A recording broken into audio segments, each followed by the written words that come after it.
C'est la Bible noir sur blanc. Bienvenue, bonne étude, que Dieu vous bénisse abondamment et c'est parti. Chers frères et sœurs, chers amis, que la paix et la grâce de Dieu soient avec vous tous. Amen. En ce matin, chers amis, nous avons le privilège d'être ensemble pour méditer, pour étudier, pour déguster la parole de Dieu. Car il est dit dans la parole de Dieu, l'homme ne vit pas de pain seulement, mais de toute parole qui sort de la bouche de Dieu. En ce matin, chers amis, nous allons faire la troisième présentation de notre sujet, mais cette troisième présentation, ce sera un résumé des deux premières présentations que nous avons faites de qui est la loi proclamée du mont Sinaï. Aujourd'hui, nous allons voir, chers amis, conclusion sur la provenance de la loi du mont Sinaï. Conclusion sur la provenance de la loi du mont Sinaï ou conclusion sur de qui est la loi du mont Sinaï. Donc, chers amis, c'est cette méditation que nous allons voir et nous répétons le conseil, la recommandation de Jésus dans Jean 8, verset 31, 32 et verset 36. Et il dit aux Juifs qui avaient cru en lui, si vous demeurez dans ma parole, vous êtes vraiment mes disciples, vous connaîtrez la vérité et la vérité vous affranchira. Et nous prions, chers amis. Tant de Père Céleste, en cet instant, nous allons méditer sur ta parole, que la sagesse dans ton Saint-Esprit vienne nous imprégner pour nous conduire dans toute la vérité, qu'ainsi, comme des enfants, nous puissions apprendre, comprendre, appliquer, partager ta parole pour notre croissance spirituelle. En Jésus, nous te prions. Amen. Chers amis, conclusion sur la provenance de la loi du mont Sinaï, ou conclusion sur de qui est la loi du mont Sinaï. Chers amis, aujourd'hui, nous allons faire un résumé après deux présentations. Il est devenu le temps de faire une conclusion. Chers amis, dans les deux précédentes présentations, nous avons vu de qui est la loi proclamée du mont Sinaï. Nous avons lu ensemble, chers amis, Deutéronome 4, versets 11 à 13. Nous relisons ce texte, chers amis, parce que pour montrer le contexte où nous étions, chers amis, il est dit, chers amis, vous vous approchâtes et vous vous têtes au pied de la montagne. La montagne était embrasée, et les flammes s'élevaient jusqu'au milieu du ciel. Il y avait des ténèbres, des nuées, de l'obscurité, et l'Éternel parla du milieu du feu. Vous entendîtes le son des paroles, mais vous ne vîtes point de figure. Vous n'entendîtes qu'une voix.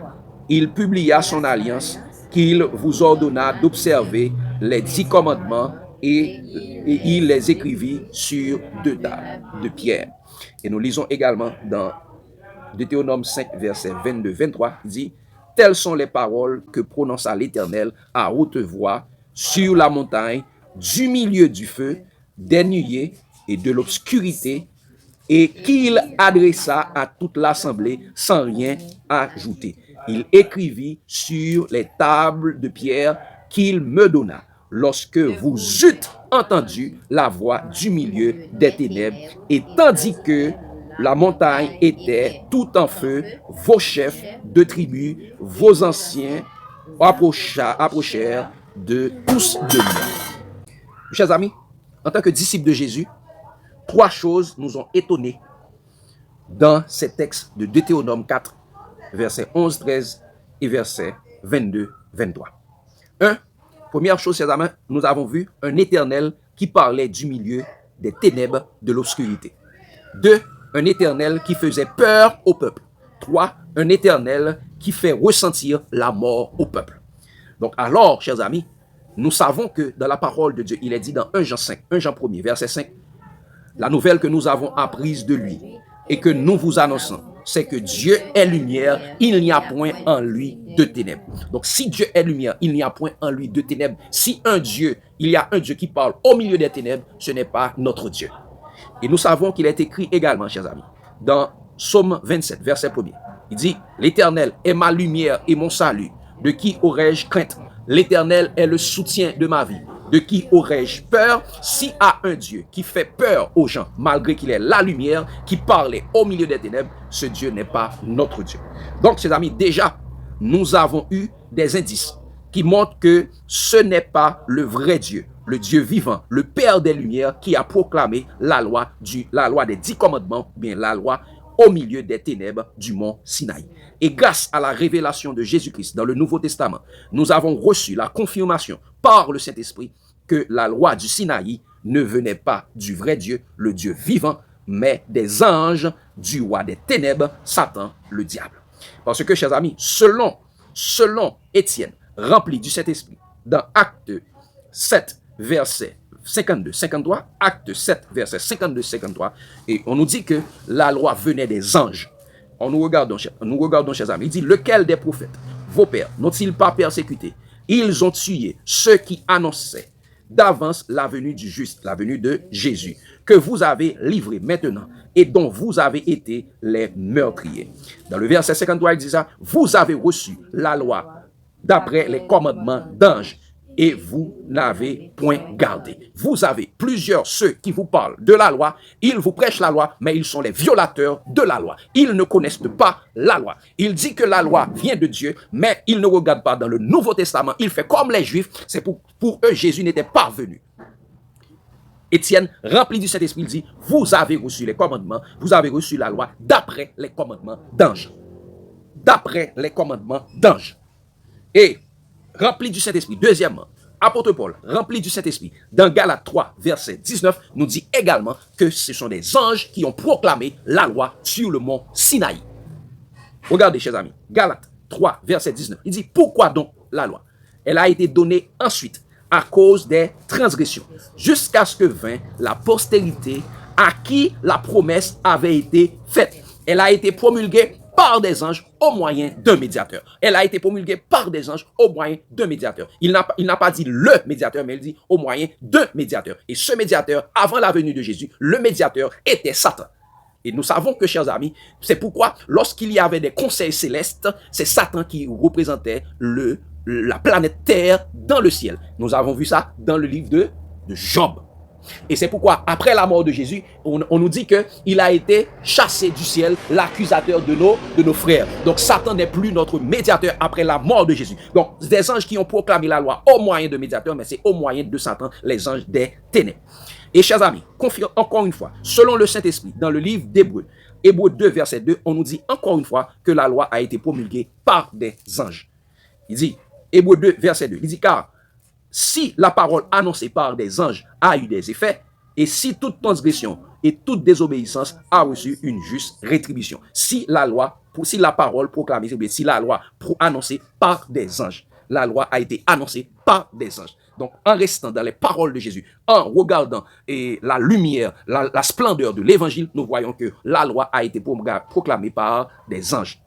Et dans Hébreux 12, à partir du verset 18, et nous avons vu que le Saint-Esprit nous a montré que Sinaï n'est pas la montagne du Dieu vivant, mais la montagne du Dieu vivant, la montagne du Dieu de lumière, c'est Sion de la Jérusalem céleste. Donc, chers amis, et deuxième aspect, chers amis, en lisant les paroles, c'est-à-dire le témoignage, les paroles de Jésus, c'est-à-dire le témoignage de Jésus sur la loi du Sinaï, écrit dans sa parole, dans la parole de Dieu, la Bible, où il affirmait toujours que la loi proclamée du mont Sinaï a été donnée par Moïse, d'après Jean 1er, verset 17, il dit, car la loi a été donnée par Moïse, la grâce et la vérité sont venues par Jésus. Dans Jean 7, verset 19, il dit ça, Moïse ne vous a-t-il pas donné la loi et nul de vous n'observe la loi? Pourquoi cherchez-vous à me faire mourir? Et également dans Jean 7, verset 23.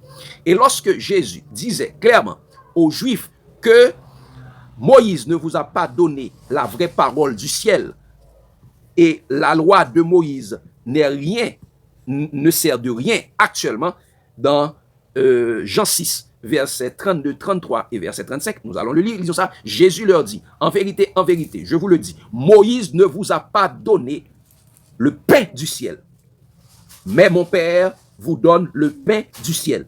Car le pain de Dieu, c'est celui qui descend du ciel et qui donne la vie au monde.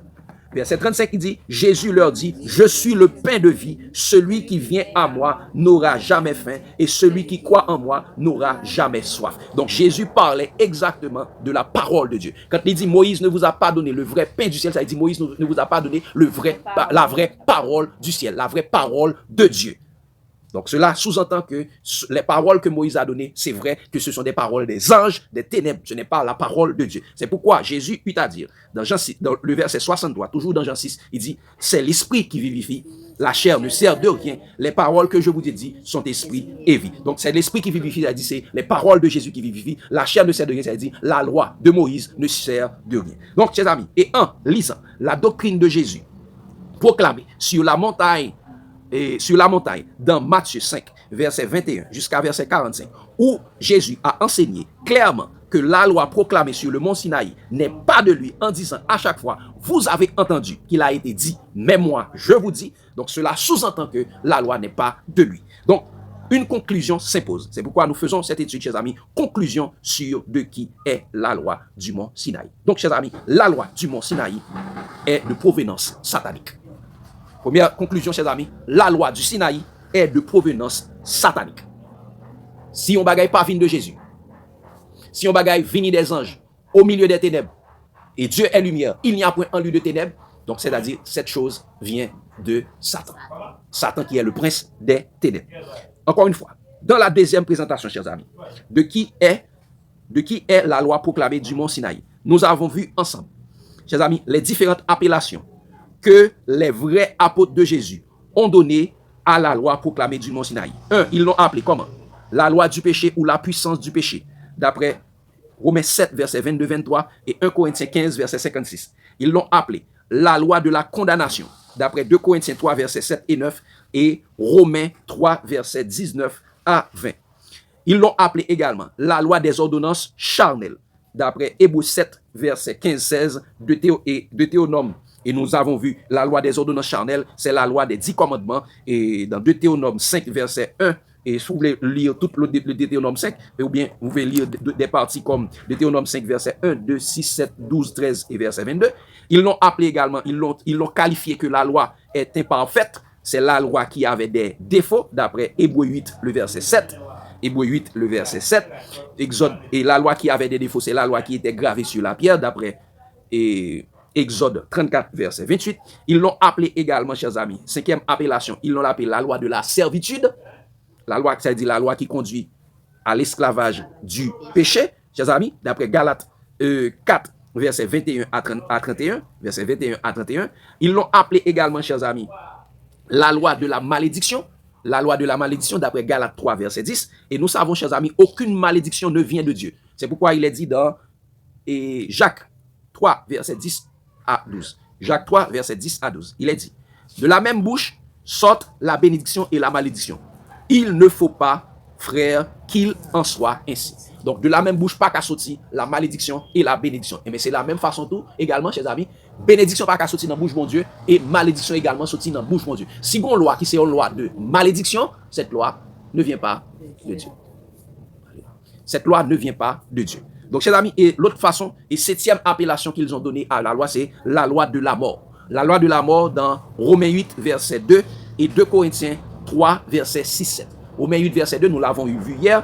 Et chers amis, si une loi est une loi de la mort, si la loi est une loi de la mort, nous savons que celui qui a la puissance de la mort, c'est le diable, d'après Hébreux 2, verset 14-15, Hébreux 2, verset 14-15, nous lisons Hébreux 2, verset 14-15, il dit ça.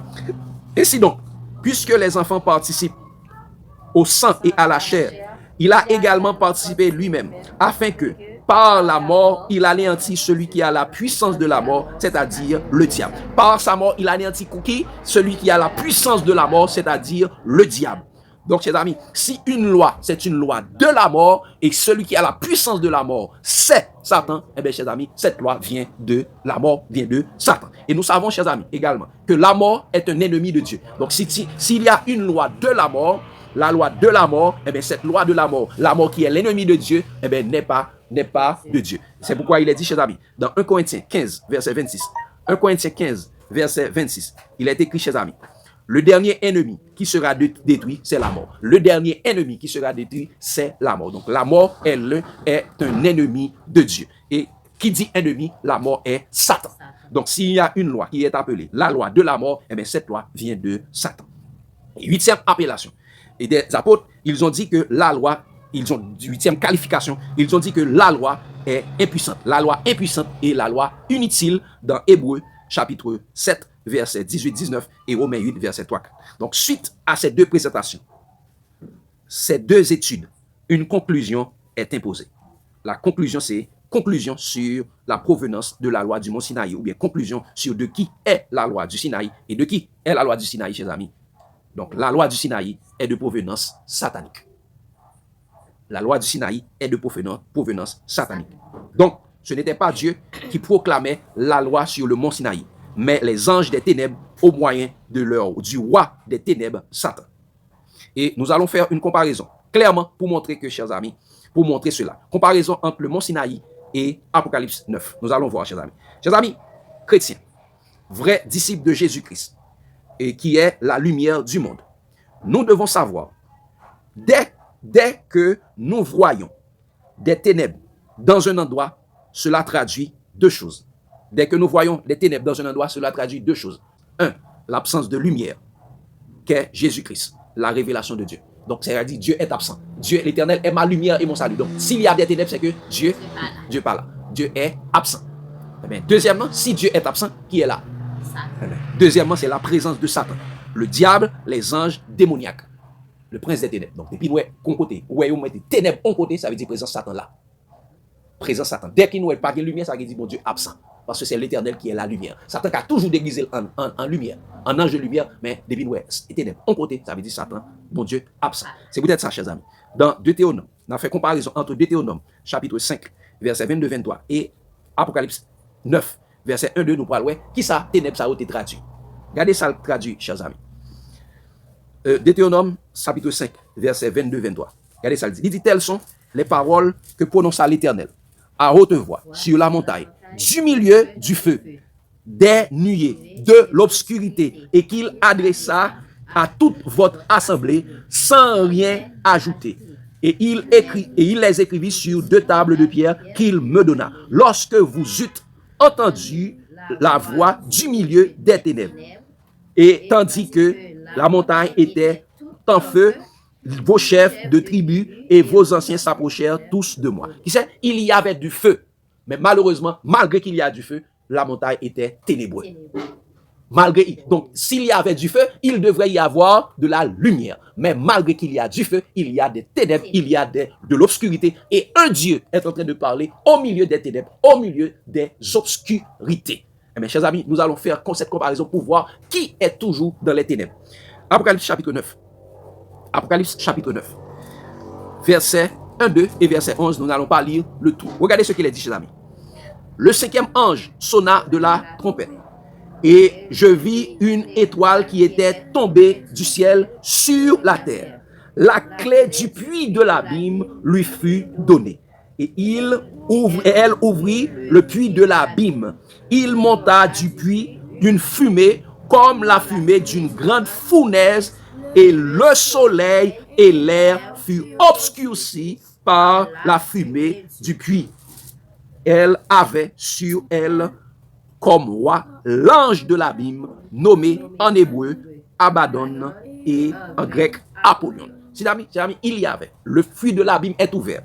Et il y a des anges qui sont montés. Ils ont dit, t'es gagné qui ça au milieu, dans ça, t'es gagné la fumée, t'es gagné comme la fumée d'une grande fournaise, et le soleil et l'air fut obscurci par la fumée du puits. Donc, chers amis, c'est la fumée ça qui t'est gagné sur le mont Sinaï. Donc, ce sont des anges de l'abîme qui étaient montés, qui étaient apparus pour donner les 10 commandements sur le mont Sinaï. Pas qu'à gagner présence, bon Dieu, en côté pour gagner ténèbres là-dedans. Dès que nous avons ténèbres, yon côté présence, bon Dieu, eh bien, ça veut dire, bon Dieu est absent. Dieu est absent. Ce n'est pas le vrai Dieu qui est là, mais ce sont les faux dieux qui est là. Donc, c'est pourquoi, c'est la vie de comprendre l'ange de l'abîme. Quand il dit l'ange de l'abîme est l'ange des ténèbres du dehors. L'ange de l'abîme est l'ange du ténèbre du dehors. Regardez ce qu'il dit dans 2 Pierre 2. 2 Pierre 2, verset 4. Regardez ce qu'il dit. Car si Dieu n'a pas épargné les anges qui ont péché, mais il les a précipités dans les abîmes de ténèbres. et les réserve pour le jugement. Il les a précipités où ça? Dans les abîmes de ténèbres. Donc, quand on parle de l'ange de l'abîme, ça dit l'ange des ténèbres. L'ange des ténèbres. Dès qu'il y a ténèbres, un endroit, ça veut dire l'ange des ténèbres est là, Apollyon, Abaddon, qui est Satan. Et dans Jude 1er, verset 6, dans Jude 1er, verset 6, il dit encore une fois, il dit ça, qu'il a réservé pour le jugement du grand jour, enchaînés éternellement dans les ténèbres, les anges qui n'ont pas gardé leur dignité, mais qui ont abandonné leur propre demeure. Les anges qui ont enchaînés éternellement dans les ténèbres, les anges qui n'ont pas gardé leur dignité. Donc, les anges qui ont proclamé la loi, les anges des ténèbres qui ont proclamé la loi sur le mont Sinaï, c'était les anges de Satan. Donc, chers amis, nous concluons que la loi proclamée du mont Sinaï est de Satan, mais pas de Dieu. La loi du mont Sinaï est de Satan, mais pas de Dieu. Et c'est à cause de cela. Et nous allons faire une autre conclusion pour montrer quelque chose de clair. Si on monde gagne un avis contraire, vini démonter ça la Bible dit là. Et pas ça frère Jean-Daniel dit, et pas ça famille en dit, c'est pas ça l'autre monde dit, mais dit démonter ça la Bible dit. Ou puis nous rete dans l'Ancien Testament qui dit c'était Dieu qui t'a proclamé parce que non Ancien Testament, Satan se déguisait toujours en ange de lumière. Malgré qu'il est l'ange des ténèbres, il se déguisait très souvent comme ange de lumière. Il prend forme Christ, qui est la lumière du monde, pour le cas déguiser, pour le cas accuser mon Dieu. Mais là, nous... Oui, et malheureusement, chers amis, exactement, il pas qu'à cacher ténèbres là parce que c'est déguiser le cas déguiser, mais il y a pour ténèbres là quand même. Parce que depuis là, Dieu fait monter jusqu'au milieu du ciel. Oui. Si Dieu fait monter jusqu'au milieu du ciel, il faut que tu aies une grande clarté. Exactement. Dieu fait monter au milieu du ciel et ça l'a dit dans les ténèbres. Exactement. Ça pas parler de Dieu. Et nous parlons de Jondia et Nanoun, ça dit c'est extrêmement important. Alors que les bons Dieu a conduit le peuple, il y a ça le peuple là, il bail peuple là deux bagailles. Une colonne de nuée, une colonne de feu. Colonne de nuit a te conduit la journée pour soleil pas bouler, colonne de feu a te conduit la nuit. Et pour éclairer les colonnes de feu là, tout peuple a éclairé. Pas qu'à gagner du feu en côté et puis pour ténèbres là. Donc ça veut dire si ténèbres là, ça veut dire feu qu'il a, c'est pas le feu de l'Éternel, c'est le feu étranger. C'est le feu étranger qui est au milieu du peuple qui proclamait la loi sur le mont Sinaï. C'est pourquoi, chers amis, regardez, c'est à cause de cette provenance satanique de la loi proclamée sur le mont Sinaï que Jésus-Christ l'a aboli pour son Église qui est son corps. C'est pourquoi, chers amis, Jésus a crucifié et a détruit 3 choses à la croix. Combien de choses, chers amis? 3 choses. Jésus a crucifié et a aboli et a cloué 3 choses à la croix. Ça m'a aimé, faille là pour t'aider. Faille, fais rapide, chérie. Chers amis, Jésus a crucifié et a détruit 3 choses à la croix. Regardez, chers amis, les 3 choses que Jésus a crucifiées et abolies à la croix, parce que tous les 3, c'est même bagaille. Regardez ça, le dit. Premièrement, Satan. Première chose, Jésus a crucifié à la croix, c'est Satan.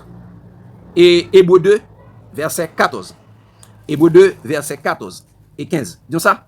Ainsi donc, puisque les enfants participent au sang et à la chair, il a également participé lui-même, afin que, par la mort, il a anéanti celui qui a la puissance de la mort, c'est-à-dire le diable, et qu'il délivra tous ceux qui étaient par crainte de la mort, étaient toute leur vie retenus dans la servitude. En montant sur la croix, Jésus a crucifié Satan. Jésus a crucifié Satan, c'est pourquoi il disait à Corneille, Nicodème, non, à Corneille ou Nicodème? Nicodème. Celui qui était venu voir Jésus de nuit. Nicodème. Il dit à Nicodème, de même que Moïse éleva le serpent dans le désert, il faut que le Fils de l'homme soit élevé. Donc, serpent, symbole de Satan. Quand Jésus s'est fait pécher, il a transformé en Satan pour nous. Il a cloué Satan à la croix et lui, il est ressuscité. Il a anéanti celui qui a la puissance de la mort, c'est-à-dire le diable. À la croix, Jésus a crucifié Satan. Et Jésus a crucifié également les œuvres de Satan. Première œuvre de Satan, Jésus a crucifié la chair et le péché. Jésus a crucifié la chair. Deuxième chose, Jésus a crucifié. Regardez dans Romains 8. Romains 8, versets 2 et 4.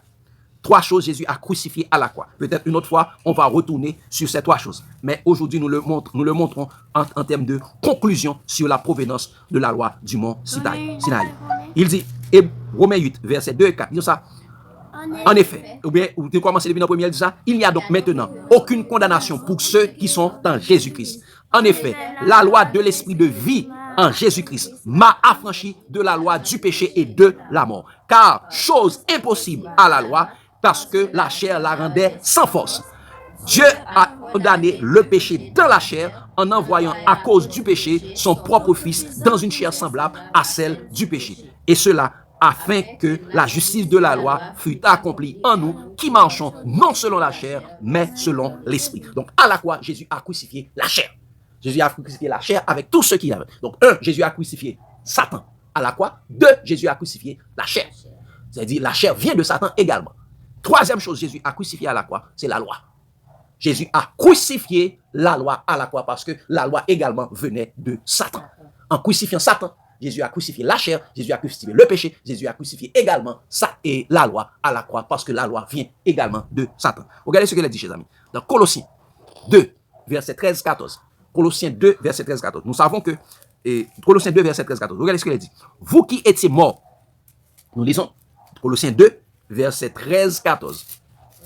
Il dit, vous qui étiez morts par vos offenses et par l'incirconcision de votre chair, il vous a rendu à la vie avec lui, en nous faisant grâce pour toutes nos offenses. Il a effacé l'acte dont les ordonnances nous condamnaient et qui subsistait contre nous. Il l'a détruit en le clouant à la croix. Jésus a crucifié la loi à la croix. Jésus a crucifié la loi à la croix. Parce que la loi également venait de Satan. En clouant Satan à la croix, Jésus a crucifié le péché, Jésus a crucifié la chair, Jésus a crucifié la loi, ce qui venait de Satan. C'est pourquoi, chers amis, nous devons savoir, et il est dit dans Romains 10, le verset 4, Romains 10, le verset 4, en clouant Satan, en clouant la chair, en clouant la loi à la croix, il est écrit dans Romains 10, le verset 4, car Christ est la fin de la loi pour la justification de tous ceux qui croient. Christ est la fin de la loi pour la justification de tous ceux qui croient. Avec la mort de Jésus, la loi a pris fin. Avec la mort de Jésus, le règne de Satan a pris fin dans notre vie. Avec la mort de Jésus, nous sommes passés des ténèbres à la miracle de lumière. Avec la venue de Jésus, nous marchons maintenant. Nous ne sommes plus des enfants des ténèbres, nous sommes des enfants de la lumière.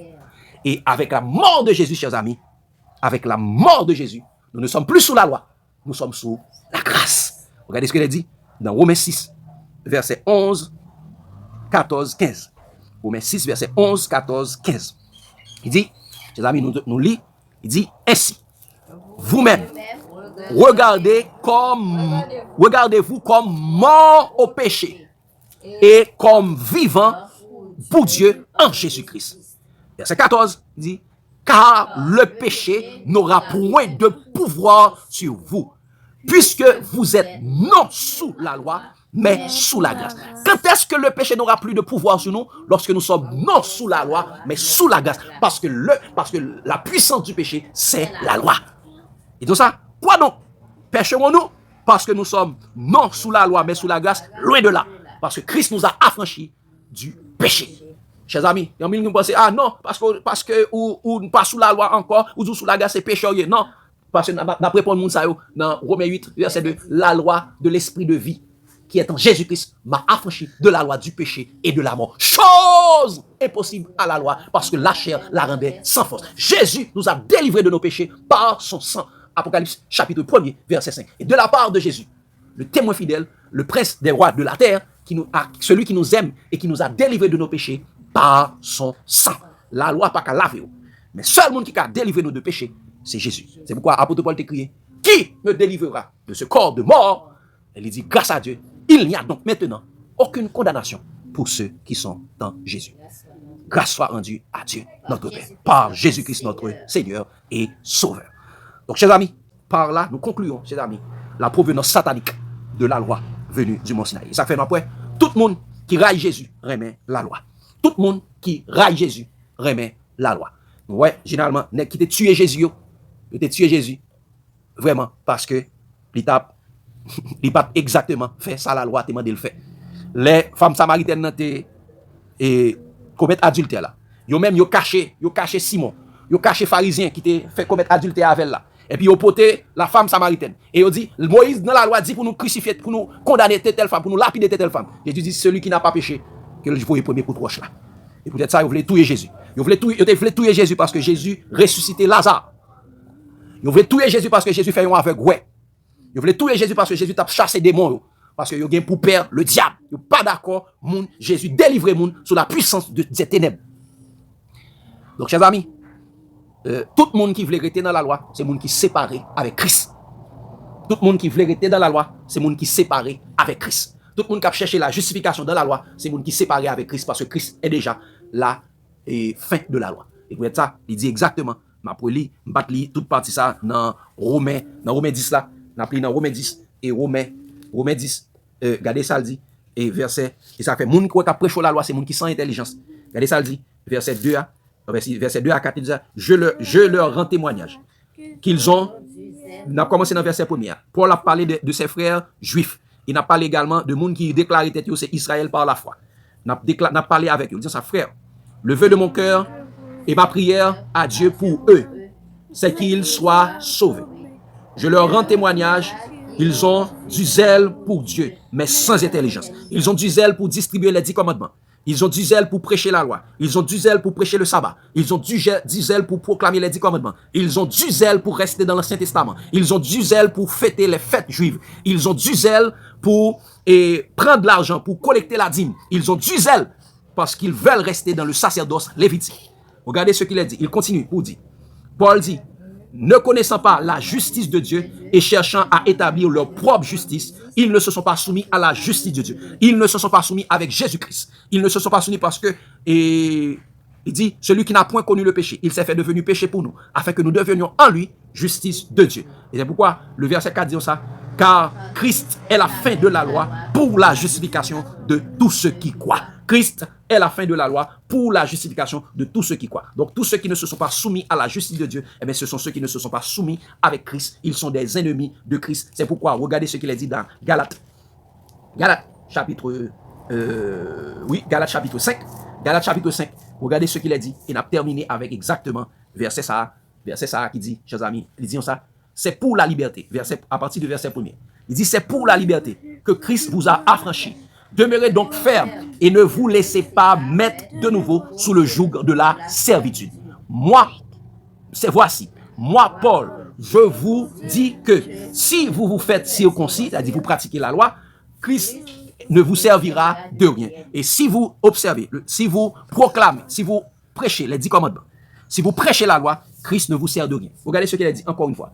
Il dit, Christ ne vous servira de rien. Il dit, et je proteste encore une fois à tout homme qui se fait circoncire, qu'il est tenu de pratiquer la loi tout entière. De pour pratiquer un bagage dans la loi. Ou prend la dîme, ou prend un bagage dans la loi, ou doit pratiquer toute la loi. Ou doit faire sacrifier tout parce que dès pour pas faire ça, eh bien, on est sous la condamnation de la loi. Regardez ce qu'il a dit.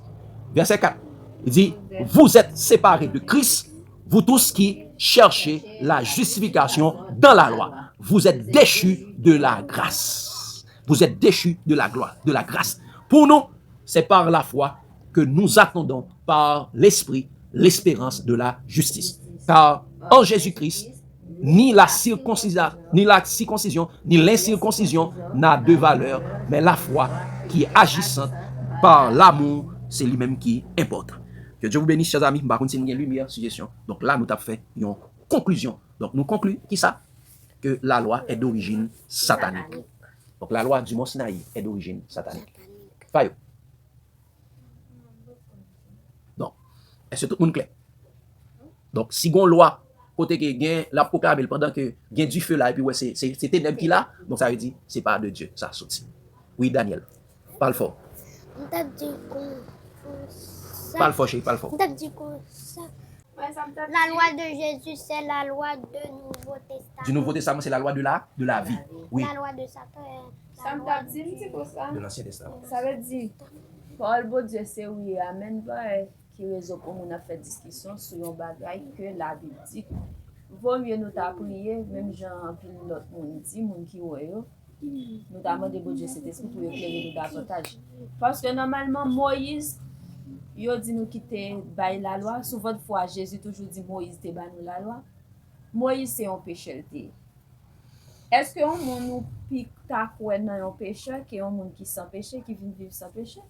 Parce que Moïse, il pas infaillible, il était fait péché malgré il était conduit peuple à vrai, il était honnête, il était bon Dieu, c'est son homme de Dieu, mais ça pas veut dire il pas de péché dans lui. Et monde qui vient remplacer la loi sur terre, lui-même il vient vivre sans péché. Qui ça un monde vle? Monde qui a délivré la monde qui vient vivre sur terre sans péché ou bien monde qui péché, qui sont pécheurs? Généralement, Son bagay. Nous pas besoin de faire discussion là-dessus parce que Moïse pas qu'à retirer péché nous. Malgré Moïse te ba nous la loi, nous connaissons la loi, d'après la loi, nous pas n'a pas ça péché à Moïse pas qu'à effacer péché nous. Ni la loi tout pas qu'à effacer péché nous. Monde qui te vini, qui te fait venir péché pour nous, c'est lui qui a retiré la péché à pour nous. eh bien, chers amis, Retirer nous sous condamnation la loi. exact.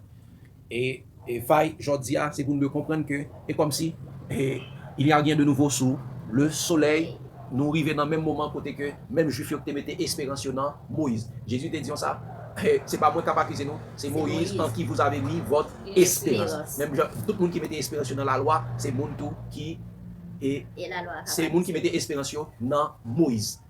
Mon capitaine qui dit la loi et sabbat c'est sceau de Dieu.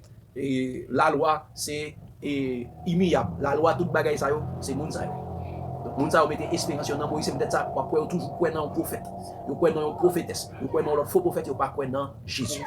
Moun ça ce sont des ennemis de la croix et prochaine fois n'a pas et une présentation sur prenez garde sur les fils de la rébellion. Nous parlons qui sont les fils de la rébellion.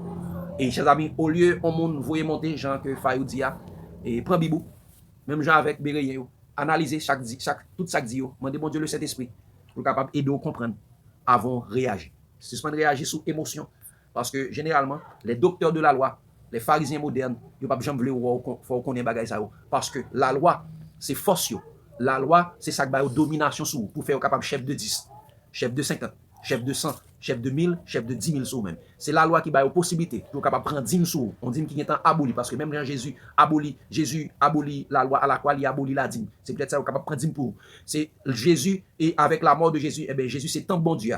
Et avec la mort de Jésus, suite à la mort de Jésus, le temple a détruit. Pas de temple encore en Jérusalem. Eh bien, moun yo toujours construit temple, c'est pour capable toujours faire business yo propager. Donc tout le monde qui est attaché à la loi, c'est moun qui est dans business, qui veut qu'on y a moun sa yo trafiquer l'évangile là, yo vinn boire l'autre l'évangile. Anathème.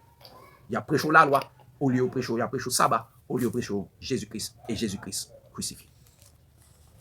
Chers amis, nous n'avons pas de problème avec personne. Nous seulement voulons nous connaître la vérité. Parce que mon Dieu, Jésus dit, vous connaîtrez la vérité et la vérité vous affranchira. Si donc le Christ vous affranchit, vous serez réellement libre. Parce que c'est pour la liberté que Christ vous a affranchi. Pas quitter personne, mettez-nous encore sous le joug de la servitude, sous le joug de la loi. Parce que là où est l'esprit, là est la liberté.